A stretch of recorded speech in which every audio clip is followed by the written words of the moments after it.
The CEO, Charles Lancaster, froze mid-sentence. His jaw clenched. His son, the boy who vanished 7 years ago without a trace, was standing right in front of him. But he didn't return with a briefcase or suit. He came back with something much more powerful. Let's go back to the beginning. Charles Lancaster was the kind of CEO who built empires. Head of Lancaster Dynamics, a global tech conglomerate, he was respected, feared, and envied. His son, Ethan, was supposed to be his heir. He had the education, the charm, the access. But Ethan didn't want any of it. While Charles believed in numbers, performance, and winning, Ethan was sensitive, curious, and drawn to the simple parts of life. He hated the board meetings, the pressure, and the coldness in his father's world. He would sneak away from events, slip into neighborhoods his father would never step foot in, and talk to people who lived with far less but laughed far more. At 21, the pressure finally broke him. After a brutal argument with Charles over a failed investor pitch, one Ethan had prepared with heart, not numbers, Ethan left. No note. No phone. Just gone. For months, news channels ran stories. CEO's son missing. Rumors of kidnapping, mental breakdowns, even suicide. But nothing. Eventually, people forgot. Except Charles. He never stopped blaming himself.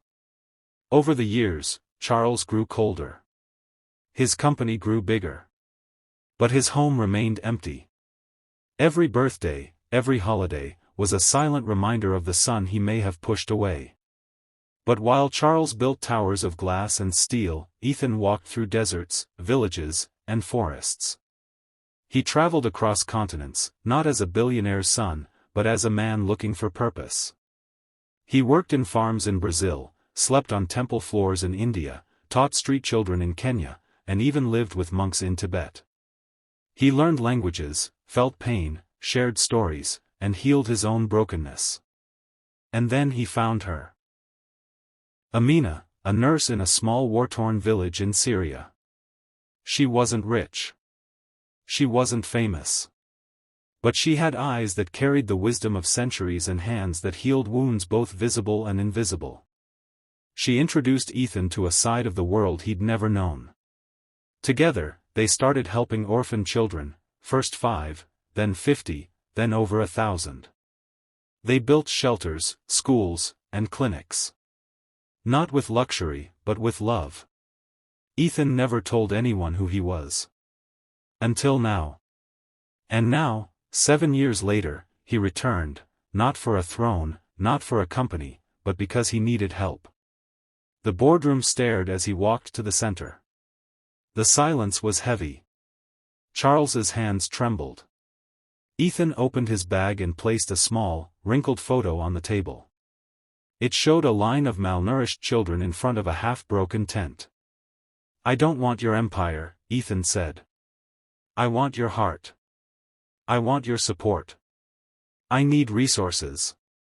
These children, our children, need education, medicine, food. I know your company spends billions marketing gadgets that die in a year. I'm asking for a fraction of that to change lives." The room remained silent. A few rolled their eyes. One executive scoffed. But Charles stood. His voice cracked. Where were you all these years?" Ethan paused. "Finding what you lost." Charles stepped down from the head of the table. For the first time in years, he didn't look like a CEO. He looked like a father. He walked over, hugged his son tightly, tears soaking into Ethan's shoulder. Within weeks, the world saw the headlines: Lancaster Dynamics shifts focus, $1 billion pledge to global orphan crisis. Ethan became a symbol of a new generation, one that didn't just build for profit but built for people. A year later, Charles stepped down as CEO and passed the leadership to Ethan, not for his blood, but for his vision. Ethan didn't wear suits. He wore linen shirts. He didn't talk in terms of ROI but in lives saved, children educated, hope restored. He brought something to the boardroom money couldn't buy: humanity. And at the annual shareholders' meeting, he ended his speech with the same words he told his father that day. You don't change the world by building empires.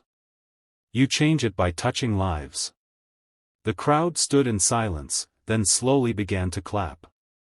Many had tears in their eyes. The boy who once disappeared returned not as a lost son, but as a leader who carried the heart of millions. And somewhere in the back row, Amina sat, holding their infant daughter, smiling quietly, because she knew the world had just begun to heal.